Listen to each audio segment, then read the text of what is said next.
hold recording buttons, but this is gonna be great. I'm excited. So,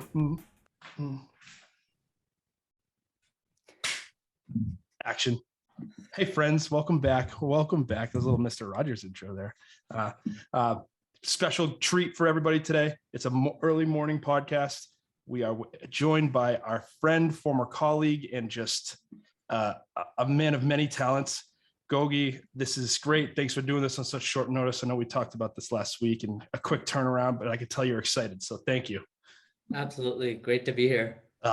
This is great. And for everybody out there in viewing land, so you are part of Glint, which is part of LinkedIn, which is part of Microsoft.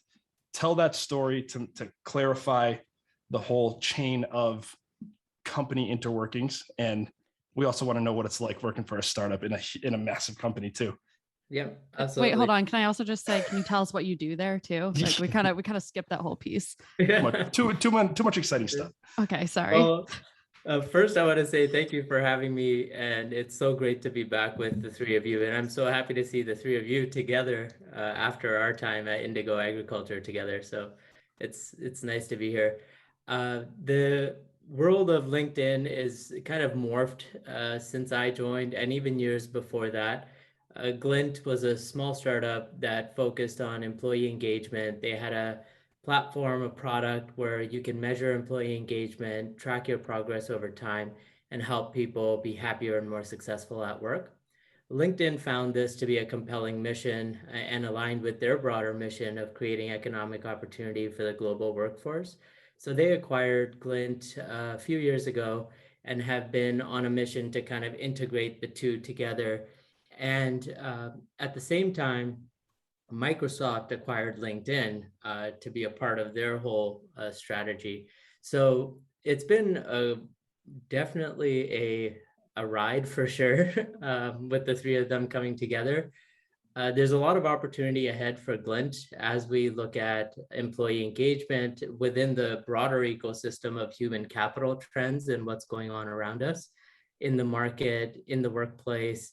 And bringing all of that to our clients. My role is a senior people science consultant, and I help work with executives to help them shape how they're kind of creating an environment for their people to be inclusive, more successful at work, happier, and able to thrive and help organizations achieve their mission, achieve their goals.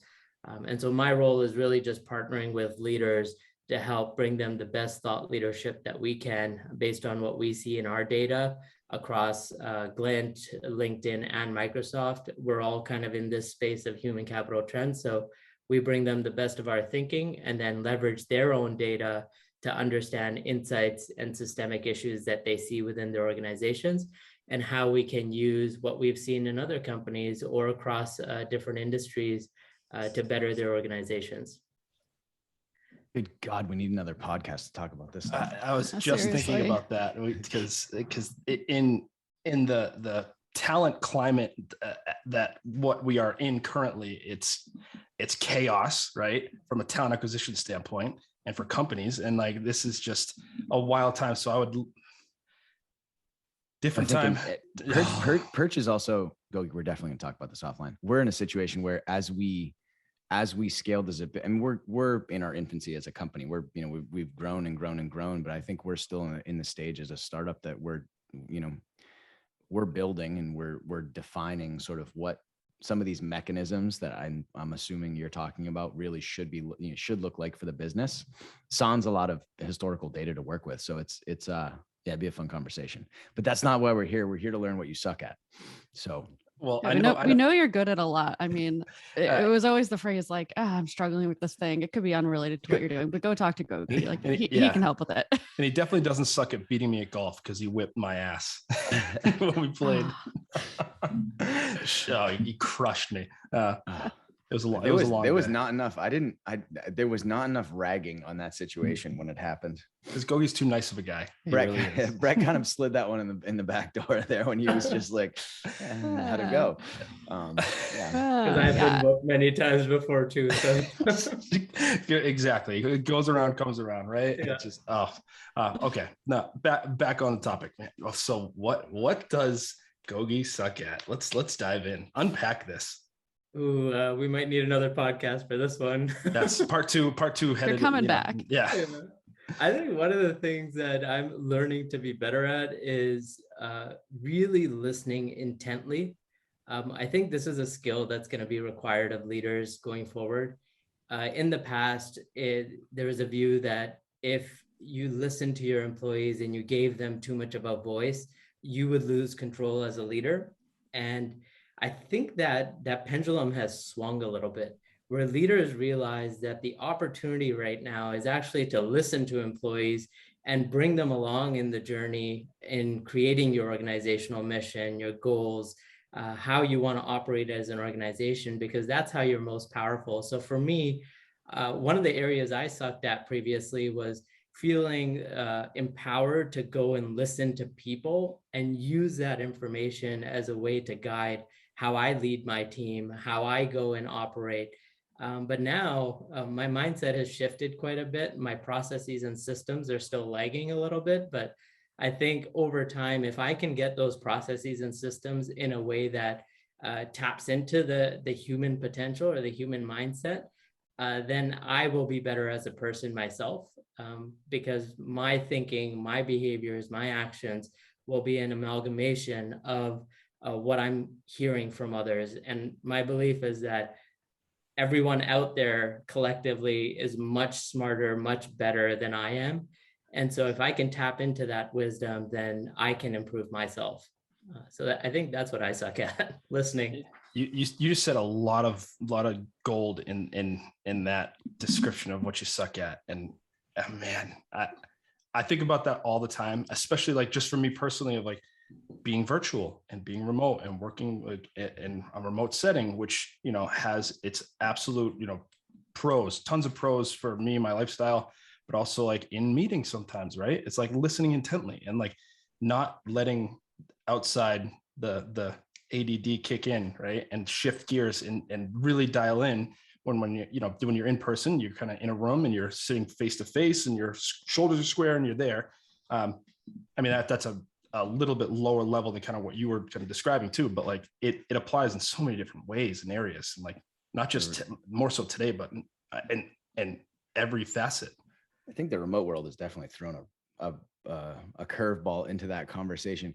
Gogi, I'd be curious, just as an example, and this, I hate to put you on the spot here, but love putting people on the spot on the podcast, as an example of like how you, in the past, like a past life, before you were before this awareness came about, like what would that look like then versus and now in terms of, it could be any example, business or personal. Yeah, it's a good question, Justin. I think one of the things that I struggled with before, and I probably still struggle with it now, is feeling like I had to come up with all the solutions or the answers to a problem that I was facing. And so I'd get in my own head, I'd start spinning, trying to do things. It would take me twice as long to get to a solution, because I felt like I needed to go and do the research. I needed to go and prove it out. I needed to go and have a pilot group. When I started to let go of the I in myself a little bit and say, if I can engage a group or some allies or some people who are better at this than I am, then I can move quicker, faster. And so I started to do that. And a good example is at Indigo, we were creating performance management, kind of overhaul of how we think about growing somebody's careers. And we looked at different levels and the skills required and what it meant to go from a level 4 to a level 5 associate. And instead of thinking like I had to go and come up with the criteria and develop it all, what I did was I actually interviewed a handful of leaders, 10 to 15 different leaders. And I also interviewed people at that level to see what were the differences that they were seeing And through that, I was able to come up with some criteria for that level. And then I validated it against external thinking. So I got some examples from consulting firms and I validated the two. And that's how we came up with kind of the levels across the organization. But in the beginning, I thought I had to develop it all. And so I spun my wheels for a good few weeks before I went to my manager and she said, why don't we listen to what others have to say and use that as our starting point? And that was really powerful. One thing you mentioned was that you've gotten yourself in the practice of doing this intentional listening, but that some of the processes and kind of downstream pieces is a part that you're still working on.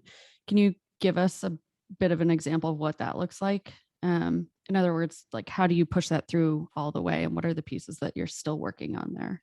Yeah, good question, Caroline. I'm actually working with a healthcare customer right now that's struggling with this, but also has made significant strides with it. One of the things they realized is when they were trying to poll their employees a bit more, pulse surveys a bit more, they realized that there's a lot of comments in their survey saying, stop surveying, stop asking people what they think, because it's creating more chaos. And the leaders came together and they actually said, you know what, we're actually going to do more surveys because we want to hear from you. And it's been an incredible shift over the last year because where they started, they had employees kind of revolting against hearing from them. And that's the system and a process that I talked about. That system is that traditionally you looked at the survey and the results of the surveys were kind of limited to who could see them, who would take action on them. And from that year, a year ago to now, the client has moved so much that what they're doing now is they're actually surveying once a quarter. They share the results with all their managers.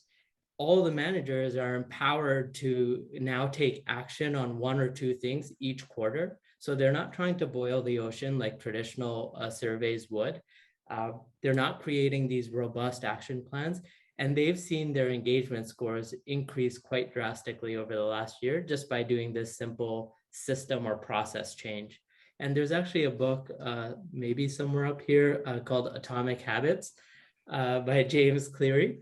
And he talks about if you really want to instill habits in an organization, there's kind of three levels to it. One level is just about setting goals. So if I want to run a marathon, I say, I'm going to run a marathon, and that's my goal. The second level is changing your processes and systems. If I want to run that marathon, I need to eat better. I need to train. I need to run a few times a day. Whatever it is, those are your processes and systems. The third piece, and probably arguably the most important, or the one that really drives sustainable change in an organization, is changing the way you think about yourself, your character, your purpose, your mission. If I tell myself that I want to be a healthier person, then running is just a byproduct of me being a healthy person. And that's a lot more sustainable because if I change the way I view myself as an organization or an individual, then the way that we operate changes. And so as a startup, this is fascinating because in your early days, you really want to cultivate that sense of, I want to be here. If you can get people to believe that this is the best place on earth to be in terms of your work, that is more compelling than if you just say, we have a goal of making $1 billion in the next 10 years. Like that's good. It's a goal. It's exciting. It's a big, hairy, audacious goal, but like, that's not really going to get people out of bed for a long time, maybe a short time, but what's really going to get them out of bed is that purpose, that character shift. Brett, excuse me. I am, you're in a good, I haven't done this in a long time. So this is drawing me back to years ago, but I used to know I was in a really good podcast when I'd start taking notes on what I was listening to without actually consciously thinking about the fact that we were recording the conversation, which I just did. I was taking notes too. So one thing I'm thinking about, and it's I wrote it down, but it's still a fleeting question that I don't want to leave, of like listening intently to like nonverbal things. And especially in a remote setting. And surveying, right? You're gonna get feedback and get data, but like the nonverbal pieces and then the stuff, the data that you can't collect, how to intently listen to, people's, just the way people like interact a little bit, or even maybe show up for meetings, right? Like you have an all hands meeting, or you have like a company-wide meeting, and you're getting 65% of the company showing up, right? So like that's something that I think about, like, okay, like that's, you listen intently to that and you take note, and then, but there are a lot of other things that like other ways to, or other non-spoken or non-data driven, or like collecting survey types of things that you like speak loud that you need to listen intently to. And that's just, those are, I feel like sometimes overlooked.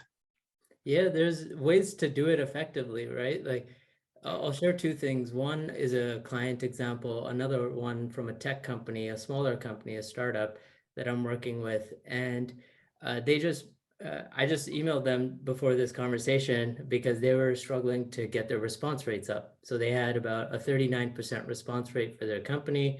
Their survey is closing tomorrow, and they're concerned that they're not going to have a representative sample. So I told them, the point of doing a survey is not to hit like certain numbers or try to hit benchmarks.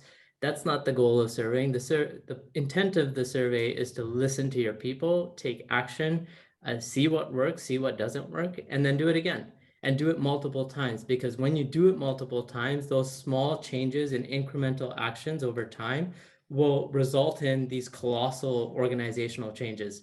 So that's the first thing I would say around the nonverbal behaviors, because people not responding is a cue in and of itself. They're either too busy, they maybe don't trust what's going to happen with the data. They don't think action will be taken because maybe in the past action hasn't been taken. So there's lots of different reasons. And by not surveying altogether, you won't know any of those. So just by doing a survey, you know that there's a nonverbal cue out there. Now it's time to figure out what is that cue. The second thing is, if you want to convey meaning in an organization, there's kind of three things that I think Marcus Buckingham talks about in his book, 9 Lies About Work. He says, in order to convey meaning, you can share artifacts. So the things you put up in your walls, when you're in a remote environment, when 3 people on the call are wearing Perch t-shirts, that conveys meaning, right? So the way that you show up on calls, even in a remote environment, tells you a little bit something about that organization. So artifacts is one thing. The second is stories. How you share stories in your organization about success, what you've done in the past, what's been successful, and celebrating failure. Because if you want people to take risk, if you want innovation, you need to reward and celebrate failure as well. So I think that's the second thing, stories. The third thing is values. How do you convey your value in an organization? And this is done through kind of your mission, your principles, the way that you want people to think, feel, and behave in an organization. This stems from kind of how you lay out your values, what they mean to you, and how you actually implement them or see them in practice day to day. Those are the 3 things that really convey meaning to people. And if those 3 things are done well, then people will start to understand why they belong in this organization, because they start to make the connection between not just the organization, but how those values or those artifacts and stories resonate with their own belief system. And once that connection happens for people, they don't want to leave organizations. And that's really powerful. That's an awesome example. I had initially, when you were, I do want to talk about this offline, because I like this thing you suck at is something that I definitely struggle with. And I think part of like your example of sort of like trying to, I'll put this in my terms, but like when there's a task at hand, trying to come up with like a framework for like my teams to work from. Oftentimes, like I've had to pull back. I like to go off and try to build something that's pretty robust before I present it to anybody. And I don't know if that's I don't really ever worry about it being perfect, because I'm the first one to say like, this isn't perfect. You guys go and play with this. But I think what I've learned over the last year or so is like, I have shied away from even trying to like give full examples of what I might be searching for, because it's what I've noticed is folks that I'm working with will try and sort of like, okay, Justin wants this thing to look sort of like this, so I'm going to go off and try to build this thing like this, versus utilizing the real reason I have them in the room is like their own experiences and expertise to build this thing on their own, and then bring it back and get feedback from the team and whatnot. So like I've honed in on this word sort of, or phrase, like leading from the back, and really tried to pull back. Like when I'm in meetings now and we're trying to lay out a project plan and whatnot, I've tried to keep that as simple as possible. And then I intentionally don't give people examples of like what might be in my head until later down the road when they've already sort of started and are off and running. But it's something like, I think if there is a playbook for that from a leadership standpoint, I would be super interested in speaking to that. Cause I think, again, like to boil everything I just said down into one simple phrase or term is people get into meetings with, you know, folks that are above them, and they're trying to like do the thing they think will oftentimes impress that person, or like the perfect thing that's already in this person's head, without like thinking about like, well, what do I think this should look like? And just use kind of what's inside them to really kind of bring something to the table.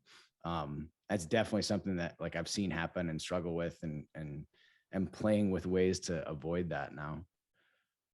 I think Caroline that's a could probably give question you though. examples of that. Probably. Did you see us both smile and We were laugh? kind of Yeah, cracking probably. up over Yeah. here. Yeah. But I think that leads to a question that also, I mean, it requires a shift on your part, or, you know, whoever the leader in the room is. Like there's a shift that needs to happen from that angle, but then there's also a shift in the people in the room feeling comfortable to come up with their own ideas and have that mentality shift of, I'm not just trying to give the answer that I think the person wants, but like, what do I actually think about this? I'm curious, Gogi, as you've shifted the way that you're trying to listen, have you seen, well, not have you seen, but like, how have you seen groups change or not change the way that they're interacting, and sharing their opinions? Because I imagine that kind of takes some time to build up that trust to be able to share what you're actually thinking. It's really tricky, actually, for organizations to do this well. I think a lot of organizations suck at kind of listening to people and then taking that information, simplifying it, taking one action that speaks loudly to the organization and has an impact. All of that it's not easy to do. And that's why there's only a handful of companies, maybe more than a handful, but there's only a few companies that have really figured out the secret sauce to retaining their employees or attracting a ton of good talent, because it's not easy to do. So I would say most organizations probably suck at it. But what's changing right now is leaders are starting to understand that they actually have a lot more power when they listen to the collective voice. And so that's the change I'm seeing right now. The other thing that I'm seeing change is people starting to question why and how they work. I had a great conversation with a friend of mine who's in banking, and he said, you know, banking gets a bad rep because they're doing a lot to think about how do we enable a hybrid workforce going forward.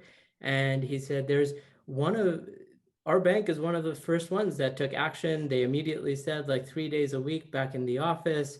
And things like that. And he said, they're doing a great job in my view, but the market doesn't recognize them as kind of leading the way when it comes to how we work in the future. And I thought to myself, well, that's probably true. Like the experience that he's having is definitely true within his environment in banking. What I think people are starting to question now are other things, not just how many days a week do we come into the office, but why are we coming into the office? Like 3 days a week is good, but like, how did we come up with that? And who decided what those 3 days were?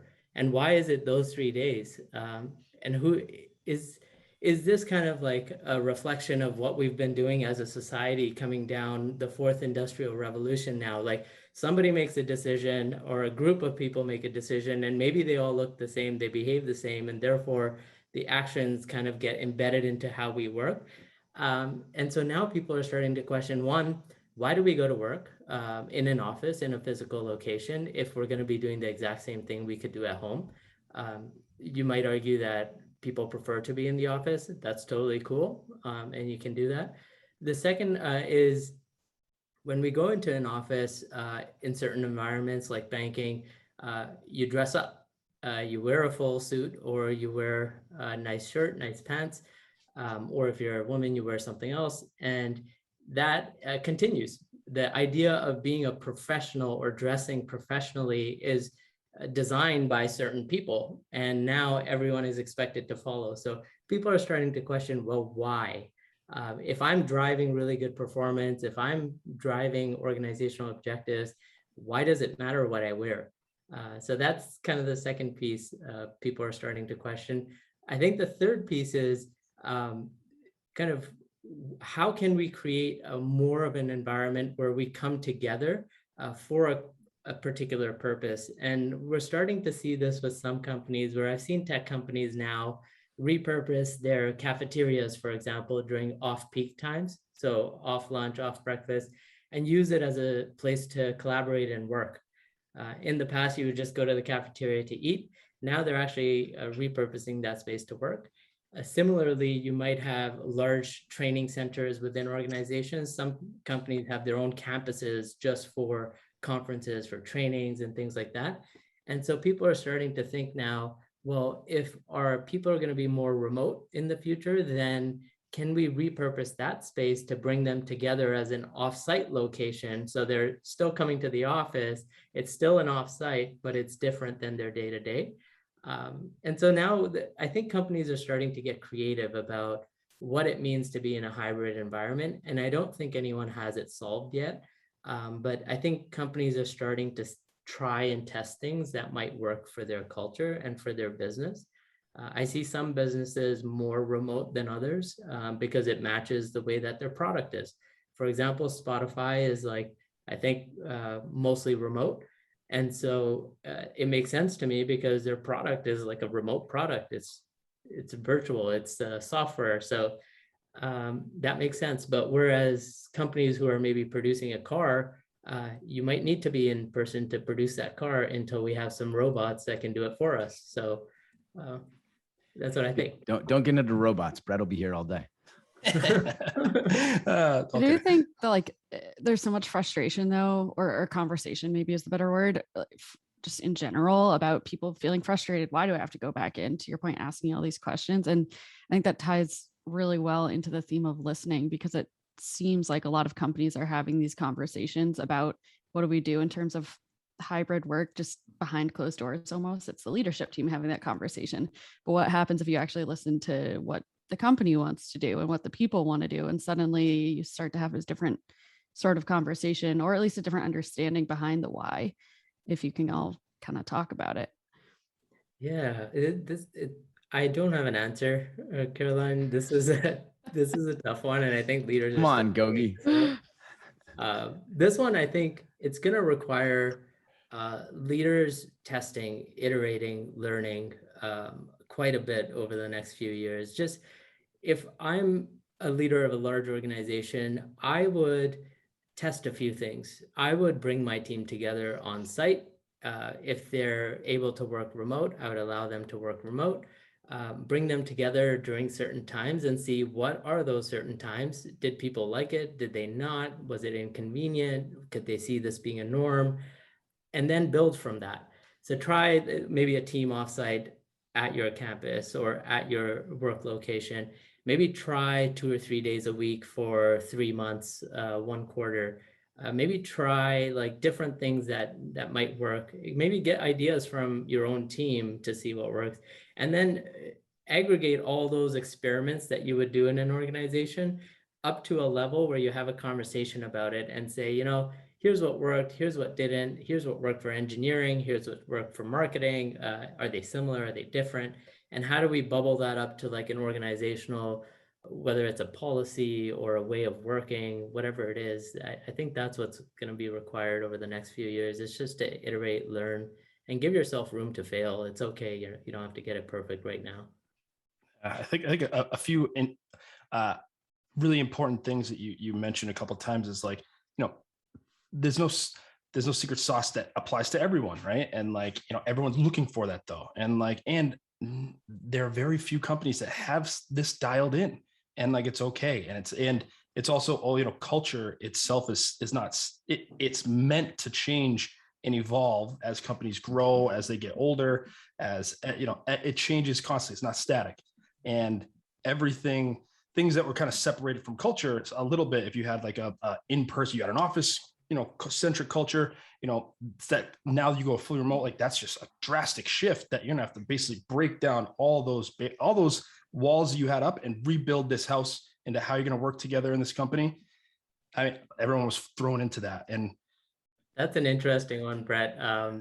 I hear clients sometimes say, we want to maintain our in-person culture. And that always is fascinating to me, because I'm like, what does that really mean? How do you codify that? How do you explain that? And is it possible to have a similar culture in a remote environment? Have you tried it? Have you given it some thought? What have you done to try to build that culture in a hybrid environment? And oftentimes customers don't have a solution, because it's only been maybe a year and a half. So to try to test things, learn, iterate, and say that you've tested it and learned and figured it out and it doesn't work and you need to go back to an in-person environment. I don't know if it's been enough time to do that. I think people are now just finally getting their daycare situation sorted, getting like just life sorted. And now we're going to go back into this environment where people are going to get back into the office in the new year and things like that. So it's going to be a bit of a shift, and we'll see how organizations respond. But right now, organizations have to do something, because we're seeing this whole great reshuffle conversation happening. And people are willing to leave their jobs if they don't feel like they belong. They don't feel like they're being cared for. Our research and our data is showing this right now, where I'm seeing this with my healthcare customers for sure, where there's a mandate to get vaccinated, and a lot of employees may not want to get the vaccination. So they're opting to just not work or do something different. So that's a big pressure right now for organizations. Yeah. And it's all, I mean, you got to watch those trends. And I mean, we can't go down, we could talk about this all day. And I think it deserves more time to talk about this, because these are important things. I'm gonna throw a plug in for and way back when with Technique, when we used to talk about identity and purpose as it related to culture. Because one of the things that I think I hear here, and I've been thinking about this for quite a while, but the values, the behaviors, the principles that you had mentioned, Gogi, like I think what this is, whether it's correlation or causation, the shift that's happened here has placed an incredible emphasis on really understanding what the identities of a business are. And I think if you were a business that really does a good job listening to your employees and maybe going through those, the experimentation periods, what you would come out with is, this is a hypothesis here, but if you're going to get a much better understanding of the true identity and value sets within an organization. And I think for businesses that do that and then really hone in on those things, it will matter less what like the physical structures of the business are, because they've done such a good, robust job building up the identity and really kind of making that culture something that's super fulfilling and holistic to the whole organization. So 100%. It's a fun time. But I like that you said building up the identity and not something like defining the identity, because I don't know, some phrase you said, Gogi, I think it was like bubbling up what it is that people are saying. It's like it has to come from the bottom, but it's a lot of different pieces that are coming together. And there's something about that I think is, for me anyway, the tricky part to think about of like, how do you voice together all those different voices that are coming together? So that idea of like building the identity up from the bottom, I think is a really cool one. That's an important one, because I know we have a couple of minutes left here, but one thing that I want to highlight is that I think people, in terms of like building their identity, I lost my train of thought. It's okay. It's early. It's all right. That's okay. It's all right. We only have 2 minutes. So for next time. That's very fun. Yeah. Like I said, this exactly. Let that fly away. Yeah. This deserves a long discussion, and it requires it. And we are absolutely excited to have it again. And I can't wait to do it. But thanks for joining us this morning, Gogi. This has been great. I mean, it's great. Always great to see you. I know, like you mentioned before, we all worked together for some time at Indigo, and it's just like, it is fantastic to get the band back together. It is. Absolutely. Thank you. Fun. Good luck with Thank everything you. at Perch. I'm excited to see what you guys do there. Same thing with Glint, LinkedIn, Microsoft. Thanks. Yeah, shout out to your pumpkin back Glint there to inside. off.